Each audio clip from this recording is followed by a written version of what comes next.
प्यारे भक्तों, आज आपके समक्ष सुनाने जा रहे हैं बृहस्पतिवार व्रत कथा। बृहस्पतिवार व्रत कथा के साथ साथ बृहस्पतिवार व्रत की विधि भी जानेंगे।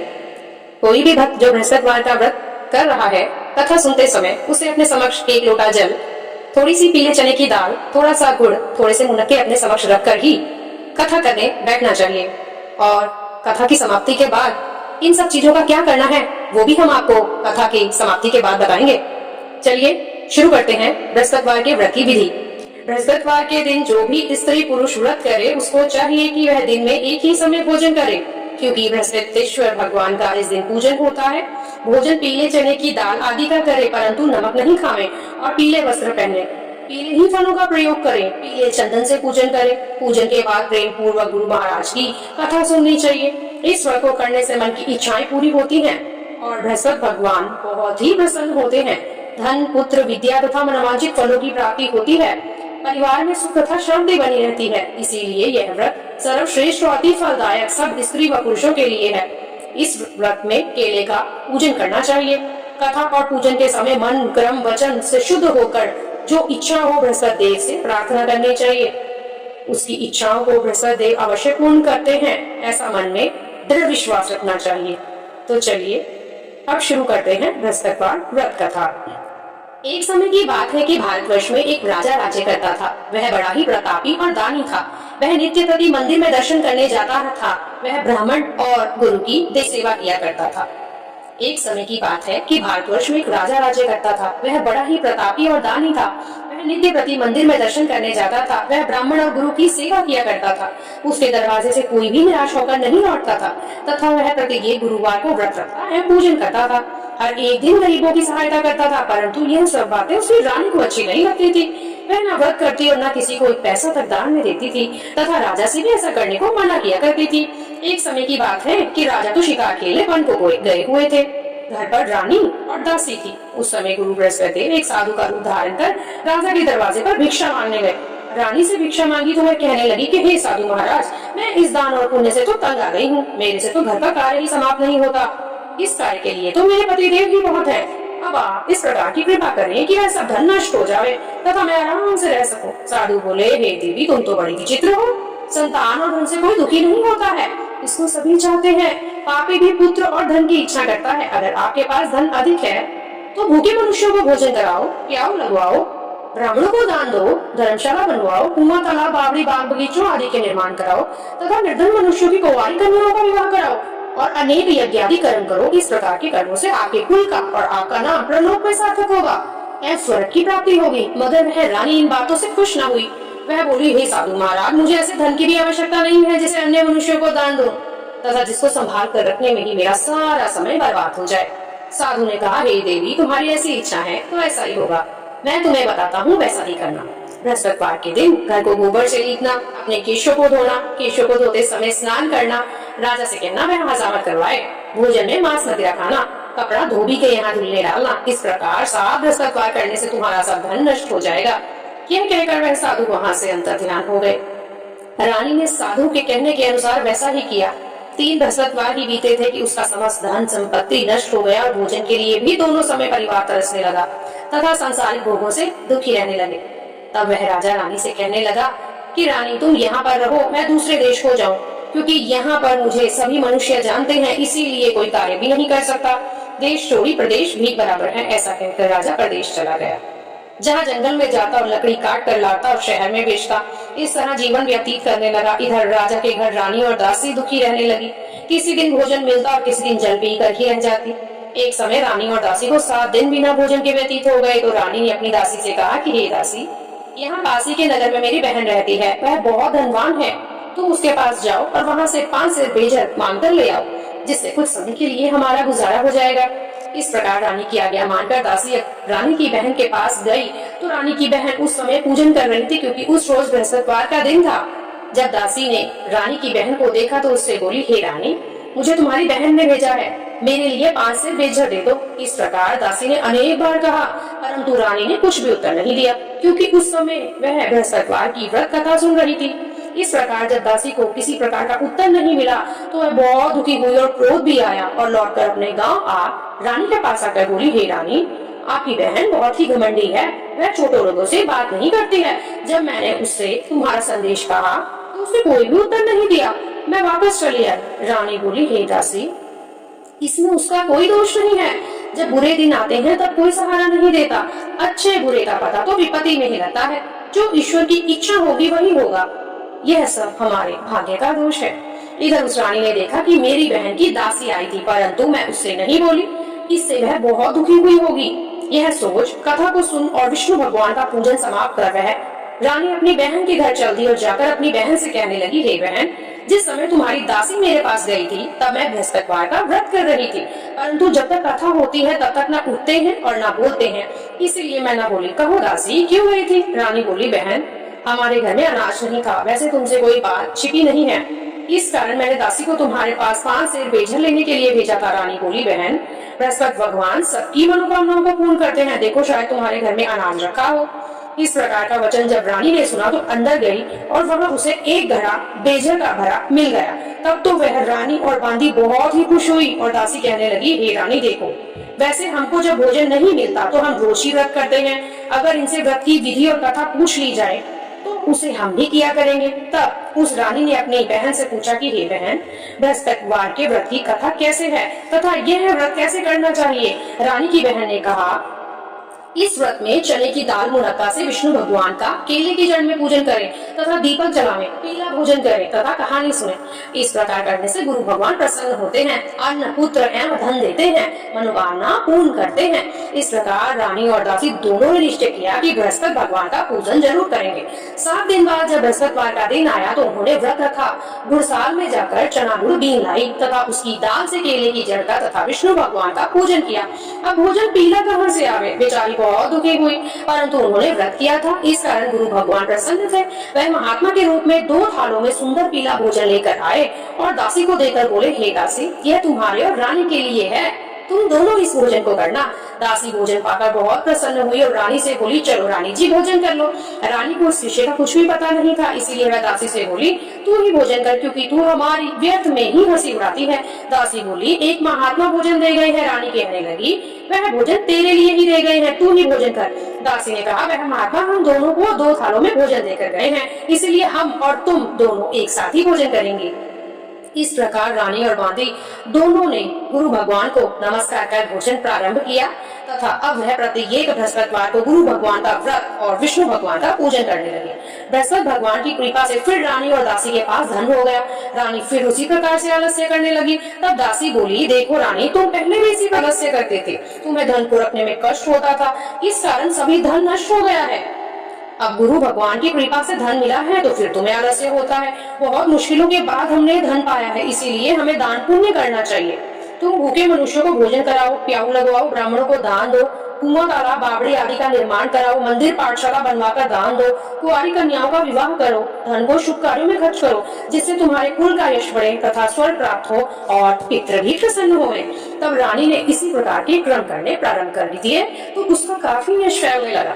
एक दिन रानी और दासी विचार करने लगी कि ना जाने राजा किस दशा में होंगे, उनकी कोई खबर नहीं है। गुरु भगवान से उन्होंने प्रार्थना की और भगवान ने रात्रि में राजा के स्वप्न में कहा, हे राजा, उठ, तेरी रानी तुझे याद करती है, अपने देश को चला जा। राजा प्रातःकाल उठा और विचार करने लगा कि स्त्री जाति आने और पहनने की ही साथी होती है, परंतु भगवान की आज्ञा मानकर वह अपने नगर के लिए चलने को तैयार हुआ।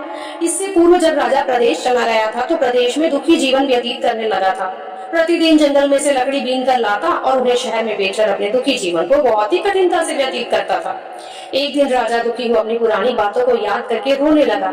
तब उस जंगल में बृहस्पति देव एक साधु का रूप धारण कर आए और राजा के पास आकर बोले, हे लकड़हारे, तुम इस सुनसान जंगल में किस चिंता में बैठे हो, मुझको बतलाओ। यह सुन राजा के नेत्रों में आंसू भर आए और साधु को वंदना कर बोला, हे प्रभु, आप सब कुछ जानने वाले हो। इतना कहकर साधु को अपनी संपूर्ण कहानी सुना दी। महात्मा दयालु होते हैं।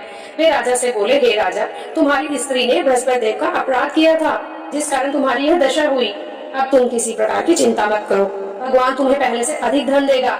देखो, तुम्हारी स्त्री ने बृहस्पतिवार का व्रत प्रारंभ कर दिया है और तुम मेरा कहा मानकर बृहस्पतिवार को व्रत करके चने की दाल, गुड़ और जल को लोटे में डालकर केले का पूजन करो, फिर कथा कहो अथवा सुनो, भगवान तुम्हारी सभी मनोकामनाओं को पूर्ण करेंगे।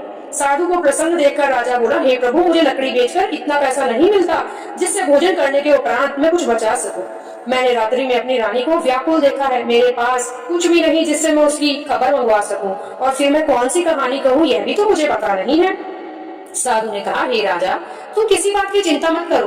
बृहस्पतिवार के दिन तुम रोजाना की तरह लकड़ियां लेकर शहर को जाओ। तुमको रोज से दुगना धन प्राप्त होगा, जिससे तुम भली भांति भोजन कर लोगे तथा बृहस्पति देव की पूजा का सामान भी आ जाएगा। बृहस्पतिवार की कहानी अग्र प्रकार से है। प्राचीन काल में एक ब्राह्मण था। वह बहुत ही निर्धन था। उसकी कोई भी संतान नहीं थी। उसकी स्त्री बहुत ही मलिनता के साथ रहती थी। वह न स्नान करती, न किसी देवता का पूजन तक करती थी। प्रातःकाल उठते ही सर्वप्रथम भोजन करती, बाद में कोई अन्य कार्य करती थी। इससे ब्राह्मण देवता बहुत दुखी थे। बेचारे बहुत कुछ कहते, किंतु उसका कोई परिणाम न निकला।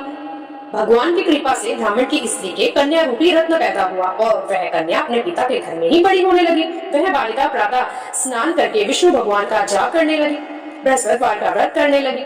अपने पूजा पाठ को समाप्त कर के स्कूल जाती तो अपनी मुट्ठी में जौ भर के ले जाती और पाठशाला जाने के मार्ग में डालती जाती। वहीं जो स्वर्ण के हो जाते तो लौटते समय उन्हें बील कर वापस ले आती। एक दिन वह बालिका सूप में उन सोने के जौ को फटक कर साफ कर रही थी तो उसकी माँ ने देख लिया और कहा, हे बेटी, सोने के जौ को तो फटकने के लिए सोने का सूप होना चाहिए। दूसरे दिन गुरुवार था। इस कन्या ने व्रत रखा और बृहस्पति देव से प्रार्थना करके कहा, प्रभु, मैंने आपकी पूजा सच्चे मन से की हो तो मेरे लिए सोने का सूप दे दो। बृहस्पति देव ने उसकी प्रार्थना स्वीकार कर ली। रोजाना की तरह वह कन्या जौ फलाती हुई जाने लगी। जब लौटकर जौ बीन रही थी तो बृहस्पति देव की कृपा से उसे सोने का सूप मिला। उसे वह घर ले आई और उससे जौ को साफ करने लगी, परंतु उसकी माँ का वही ढंग रहा। एक दिन की बात है कि वह कन्या सोने के सूप में जौ को साफ कर रही थी। उस समय उस शहर का राजपुत्र वहां होकर निकला। इस कन्या के रूप और कार्य को देखकर मोहित हो गया तथा अपने घर जाकर भोजन तथा जल त्याग कर उदास होकर लेट गया। राजा को जब इस बात का पता लगा तो वह अपने प्रधानमंत्रियों के साथ अपने पुत्र के पास गए और बोले, हे बेटा, तुम्हें किस बात का कष्ट है? किसी ने तुम्हारा अपमान किया है अथवा कोई और कारण है? सो कहो, मैं वही कार्य करूंगा जिससे तुम्हें प्रसन्नता हो। अपने पिता की राजकुमार ने बातें सुनी तो वह बोला, मुझे आपकी कृपा से किसी बात का दुख नहीं है, न किसी ने मेरा अपमान किया है, परंतु मैं उस लड़की के साथ विवाह करना चाहता हूँ जो सोने के सूप में जौ को साफ कर रही थी। यह सुन राजा आश्चर्य में पड़ा और बोला, हे बेटा, इस तरह की कन्या का पता तुम ही लगाओ, मैं उसके साथ तुम्हारा विवाह अवश्य ही करवा दूंगा। राजकुमार ने उस लड़की के घर का पता बतलाया। तब मंत्री उस लड़की के घर गए और ब्राह्मण देवता को सभी हाल बतलाया। ब्राह्मण देवता राजकुमार के साथ अपनी कन्या का विवाह करने के लिए तैयार हो गए और विधि विधान के अनुसार ब्राह्मण की कन्या का विवाह राजकुमार के साथ संपन्न हो गया। कन्या के घर से जाते ही पहले की भांति उस ब्राह्मण देवता के घर में गरीबी का निवास हो गया। अब भोजन के लिए भी अन्न बड़ी मुश्किल से मिलता था। एक दिन दुखी होकर ब्राह्मण देवता अपनी पुत्री के पास गए। बेटी ने पिता की दुखी अवस्था को देखा और अपनी माँ का हाल पूछा। तब ब्राह्मण ने सभी हाल कहा। कन्या ने बहुत सा धन देकर अपने पिता को विदा किया। इस तरह ब्राह्मण का कुछ समय तो सुखपूर्वक व्यतीत हुआ। कुछ दिन बाद फिर वही हाल हो गया। ब्राह्मण फिर अपनी कन्या के यहाँ आ गया और सभी हाल कहा। तो लड़की बोली, हे पिताजी, आप माताजी को यहाँ ले आओ, मैं उन्हें विधि बता दूंगी जिससे गरीबी दूर हो जाएगी। वह ब्राह्मण देवता अपनी स्त्री को साथ लेकर पहुँचे तो पुत्री अपनी माँ को समझाने लगी, हे माँ, तुम प्रातःकाल उठकर प्रथम स्नान आदि करके विष्णु भगवान को पूजन करो तो सब दरिद्रता दूर हो जाएगी। परंतु उसकी माँ ने एक भी नहीं मानी और प्रातःकाल उठकर अपनी पुत्री के बच्चों का जूठन खा लेती थी। एक दिन उसकी पुत्री को बहुत गुस्सा आया और एक रात कोठरी से सभी सामान बाहर निकाल दिया और अपनी माँ को उसमें बंद कर दिया। प्रातःकाल उसमें से निकाला तथा स्नान आदि करा के पूजा पाठ करवाया तो उसकी माँ की बुद्धि बिल्कुल ठीक हो गई और फिर प्रत्येक बृहस्पतिवार को वह व्रत रखने लगी। इस व्रत के प्रभाव से उसकी माँ भी बहुत ही धनवान तथा पुत्रवती हो गई और बृहस्पति जी के प्रभाव से स्वर्ग को प्राप्त हुई तथा वह ब्राह्मण भी सुखपूर्वक इस लोक के सुख भोग कर स्वर्ग को प्राप्त हुए। इस तरह कहानी कहकर साधु देवता वहां से लोप हो गए। धीरे धीरे समय व्यतीत होने पर फिर बृहस्पतिवार का दिन आया। राजा जंगल से लकड़ी काटकर किसी शहर में बेचने गया। उसे उस दिन से बहुत दुगना धन मिला। राजा ने चना, गुड़ आदि लाकर बृहस्पतिवार का व्रत किया। उस दिन से उसके सभी कलेश दूर हो गए। परंतु जब दोबारा गुरुवार का दिन आया तो वह बृहस्पतिवार का व्रत करना भूल गया। इस कारण बृहस्पति भगवान बहुत ही नाराज हो गए। उस दिन उस नगर के राजा ने विशाल यज्ञ का आयोजन किया तथा शहर में यह घोषणा करा दी कि कोई भी मनुष्य अपने घर में भोजन न बनावे तथा आग में न जलावे। समस्त लोग मेरे यहाँ भोजन करने आवे। इस आज्ञा को जो न मानेगा उसके लिए फांसी की सजा दी जाएगी। इस तरह की घोषणा संपूर्ण नगर में करवा दी गई। राजा की आज्ञा अनुसार शहर के सभी लोग भोजन करने गए। लेकिन लक्कड़हारा कुछ देर से पहुंचा, इसलिए राजा उसको अपने महल में ले गए। उसे अपने महल में ले जाकर वह भोजन करा ही रहे थे कि रानी की दृष्टि उस खूंटी पर पड़ी जिस पर उसका हार लटका हुआ था। वह वहां दिखाई नहीं दिया। रानी ने निश्चय किया कि मेरा हार इस मनुष्य ने चुरा लिया है। उसी समय पुलिस बुलवाकर उसको जेल खाने में डलवा दिया। जब राजा जेल खाने में गया तो बहुत दुखी होकर विचार करने लगा कि ना जाने कौन से पूर्व जन्म के कर्म से मेरे लिए यह दुख प्राप्त हुआ है, और उसी साधु को याद करने लगा जो कि जंगल में मिला था। उसी समय तत्काल बृहस्पति देव साधु के रूप में प्रकट हो गए और उसकी दशा को देखकर कहने लगे, अरे मूर्ख, तूने बृहस्पति देवता की कथा नहीं की, इसी कारण तुम्हें दुख प्राप्त हुआ है। अब चिंता मत कर, बृहस्पतिवार के दिन जेल खाने के दरवाजे पर 4 पैसे पड़े मिलेंगे, उनसे तू बृहस्पति देव की पूजा करना, तेरे सभी कष्ट दूर हो जाएंगे। बृहस्पतिवार के रोज उसे 4 पैसे मिले। राजा ने कथा कही। उसी रात्रि को बृहस्पति देव ने उस नगर के राजा को स्वप्न में कहा, हे राजा, तुमने जिस आदमी को जेल खाने में बंद कर दिया है वह निर्दोष है, वह राजा है, उसे छोड़ देना। रानी का हार उसी खूंटी पर लटका हुआ है। अगर तू ऐसा नहीं करेगा तो मैं तेरे सारे राज्य को नष्ट कर दूंगा। इस तरह के रात्रि स्वप्न को देख जब राजा प्रातःकाल उठा, खूंटी पर हार टंगा देखकर लक्कड़हारे को बुलाकर क्षमा मांगी तथा राजा को योग्य सुंदर वस्त्राभूषण देकर विदा किया। गुरुदेव की आज्ञा अनुसार राजा अपने नगर को चल दिया। राजा जब नगर के निकट पहुंचा तो उसे बड़ा ही आश्चर्य हुआ। नगर में पहले से अधिक बाग, तालाब और कुएं तथा बहुत सी धर्मशालाएं, मंदिर आदि बने हुए थे। राजा ने पूछा कि यह किसका बाग और धर्मशाला है? तब नगर के सब लोग कहने लगे कि यह सब रानी और बांदी के हैं। तो राजा को आश्चर्य हुआ और गुस्सा भी आया। जब रानी ने यह खबर सुनी कि राजा आ रहे हैं तो उसने बांदी से कहा कि हे दासी, देख राजा हमको कितनी बुरी हालत में छोड़कर चले गए थे, वह हमारी ऐसी हालत को देखकर लौट न जाए, इसलिए तू दरवाजे पर खड़ी हो जा। आज्ञा अनुसार दासी दरवाजे पर खड़ी हो गई और राजा आए तो उन्हें अपने साथ ले आई। तब राजा ने क्रोध करके अपनी तलवार निकाली और पूछने लगे कि यह बताओ, यह धन तुम्हें कैसे प्राप्त हुआ है? तब उन्होंने कहा, हमें यह सब धन बृहस्पति देव के इस व्रत के प्रभाव से प्राप्त हुआ है। राजा ने निश्चय किया कि 7 रोज बाद तो सभी बृहस्पति देव का पूजन करते हैं, परंतु मैं रोजाना दिन में 3 बार कहानी कहा करूंगा और रोज व्रत किया करूंगा। अब हर समय राजा के दुपट्टे में चने की दाल बंधी रहती तथा दिन में 3 बार कहानी कहता। एक रोज राजा ने विचार किया कि चलो अपनी बहन के यहाँ मुआवे। इस तरह निश्चय कर राजा घोड़े पर सवार होकर अपनी बहन के घर जाने लगा। मार्ग में उसने देखा कि कुछ आदमी एक मुर्दे को लिए जा रहे हैं। उन्हें रोककर राजा कहने लगा, अरे भाइयों, मुझसे बृहस्पति देव की कथा सुन लो। वे बोले, लो, हमारा तो आदमी घर मर गया है, इसको अपनी कथा सुनाने की पड़ी है। परंतु कुछ आदमी बोले, अच्छा कहो, हम तुम्हारी कथा भी सुनेंगे। राजा ने दाल निकाल ली और कथा कहने लगा। जब कथा आधी हुई थी कि मुर्दा हिले लग गया और जब कथा समाप्त हो गई तो राम राम कहकर मनुष्य खड़ा हो गया। आगे मार्ग में उसे एक किसान खेत में हल चलाता मिला। राजा ने उसे देखा और उससे बोला, अरे भैया, तुम मुझसे बृहस्पतिवार की कथा सुन लो। किसान बोला, जब तक मैं तेरी कथा सुनूंगा तब तक मैं 4 हरैया जोत लूंगा, जा अपनी कथा किसी और को सुनाना। इस तरह राजा आगे चलने लगा। राजा के हटते ही बैल पछाड़ खाकर नीचे गिर गए और किसान के पेट में बहुत जोर से दर्द होने लगा। उस समय उसकी माँ रोटी लेकर आई। उसने जब यह देखा तो अपने पुत्र से सब हाल पूछा। बेटे ने सभी हाल कह दिया। तो बुढ़िया दौड़ी दौड़ी उस राजा घुड़सवार के पास गई और उससे बोली, मैं तेरी कथा सुनूंगी, तू अपनी कथा मेरे खेत पर चलकर ही कहना। राजा ने बुढ़िया के खेत पर जाकर कथा कही, जिसको सुनते ही बैल खड़े हो गए तथा किसान के पेट का दर्द भी बंद हो गया। राजा अपनी बहन के घर पहुंच गया। बहन ने भाई की खूब मेहमानी की। दूसरे रोज प्रातःकाल राजा जागा और वह देखने लगा कि सब लोग भोजन कर रहे हैं। राजा ने अपनी बहन से कहा कि ऐसा कोई मनुष्य नहीं है जिसने भोजन नहीं किया है, मुझसे बृहस्पतिवार की वो कथा सुन ले। बहन बोली, हे भैया, यह देश ऐसा ही है, पहले यहाँ लोग भोजन करते हैं, बाद में अन्य काम करते हैं। अगर कोई पड़ोस में हो तो देखो। वह ऐसा कहकर देखने चले गई, परंतु उसे कोई भी ऐसा व्यक्ति नहीं मिला जिसने भोजन न किया हो। अंत में वह एक कुम्हार के घर गई जिसका लड़का बीमार था। उसे मालूम हुआ कि उनके यहाँ 3 रोज से किसी ने भी भोजन नहीं किया है। रानी ने अपने भाई की कथा सुनने के लिए कुम्हार से कहा तो वह तैयार हो गया। राजा ने जाकर बृहस्पतिवार की कथा कही, जिसको सुनकर उसका लड़का ठीक हो गया। अब तो राजा की प्रशंसा होने लगी।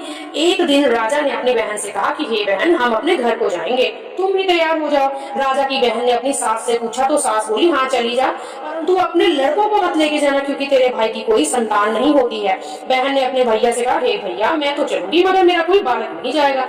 राजा बोला, जब कोई बालक नहीं चलेगा तब तुम ही क्या करोगे? बहुत दुखी मन से राजा अपने नगर को लौट आया। राजा ने अपनी रानी से कहा, हम निर्वंशी राजा हैं, हमारा मुंह देखने का धर्म नहीं है और कुछ भोजन आदि नहीं किया। रानी बोली, हे राजन, बृहस्पति देव ने हमें सब कुछ दिया है तो संतान भी अवश्य देंगे। उसी रात को बृहस्पति देव ने राजा को स्वप्न में कहा, हे राजा, उठ, सभी सोच को त्याग दे, तेरी रानी गर्भ से है। राजा को यह बात सुनकर बहुत खुशी हुई। 9वें महीने में उसके गर्भ से एक सुंदर पुत्र पैदा हुआ। तब राजा बोला, हे रानी, स्त्री बिना भोजन के रह सकती है, बिना कहे नहीं रह सकती। जब मेरी बहन यहाँ आवे तो तुम मुझसे कुछ मत कहना।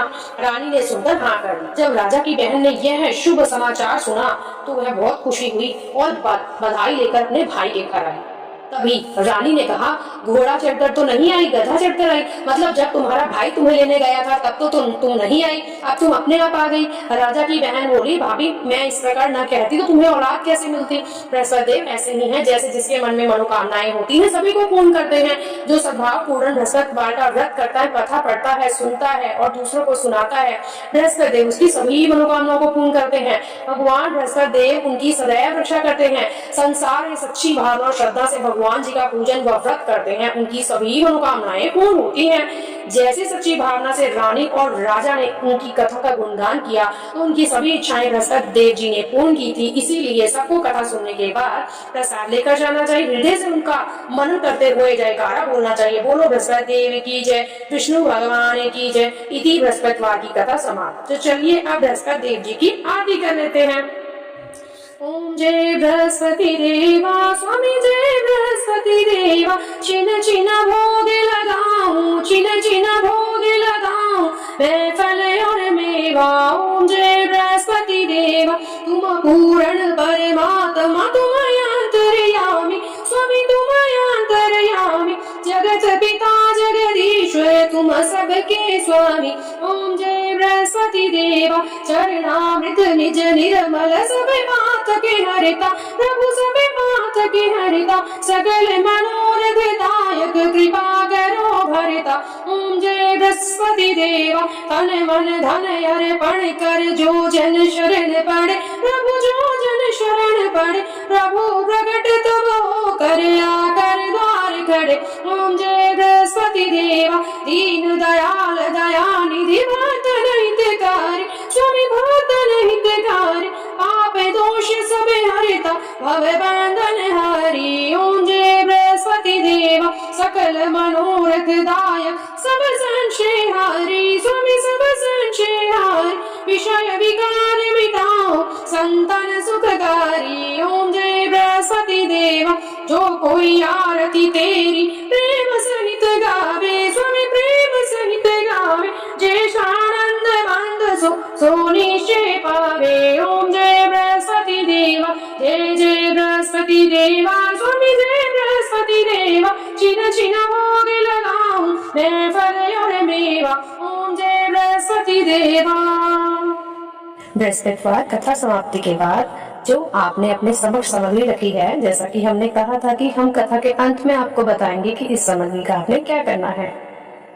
जल के लोटे में आपने पीले चने की दाल ये डाल दीजिए और इसके साथ ही अपने समीप किसी मंदिर में जाइए जहाँ पर कि केले का पेड़ हो, उस पर इस चने की दाल को और इसके साथ ही जल को आप केले की जड़ में अर्पित कीजिए। विष्णु भगवान के लिए एक दीपक जलाइए, उनका मंत्र बोलिए, ओम नमो भगवते वासुदेवाय। इसके साथ ही गुड़, चना, जल और कुछ मुनक्के वहां पर केले की जड़ में, यानी कि जहां पर केले की जड़ हो उसके ऊपर छोड़ाइए। इसके साथ ही आपका व्रत पूरा होगा।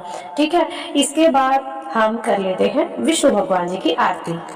ओम जय जगदीश हरे, स्वामी जय जगदीश हरे, भक्त जनों के संकट, दास जनों के संकट क्षण में दूर करे। ओम जय जगदीश हरे, जो धावे फल पावे, दुख बिन से मन का प्रभु, दुख बिन से मन का, सुख संपत्ति घर आवे, धन संपत्ति घर आवे, कष्ट मिटे तन का। ओम जय जगदीश हरे, मात पिता तुम मेरे, शरण जाऊं मैं किसकी प्रभु, शरण जाऊं मैं किसकी, तुम बिना और न दूजा प्रभु, बिना और न दूजा, आस करूं मैं जिसकी। ओम जय जगदीश हरे, तुम पूर्ण परमात्मा, तुम अंतर्यामी प्रभु, तुम अंतर्यामी, पार ब्रह्म परमेश्वर, तुम सबके स्वामी।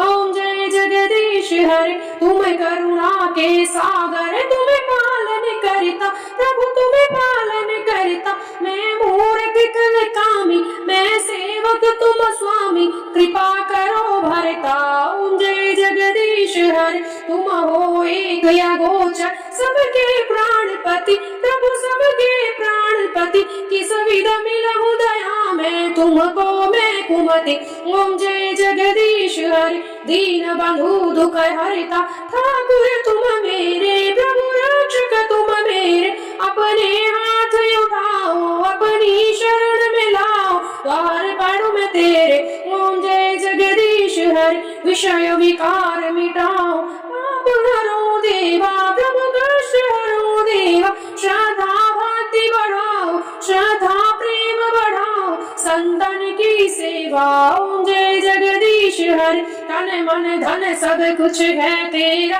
प्रभु सब कुछ है तेरा तेरा तुझको अर्पण प्रभु जी को अर्पण क्या लागे मेरा ओम जय जगदीश हरे ओम जय जगदीश हरे स्वामी जय दीनानाथ हरे भक्त जनों के संकट दास जनों के संकट क्षण में दूर करे ओम जय जगदीश हरे ओम नमो भगवते वासुदेवाय नमः जय जय श्री लक्ष्मी नारायण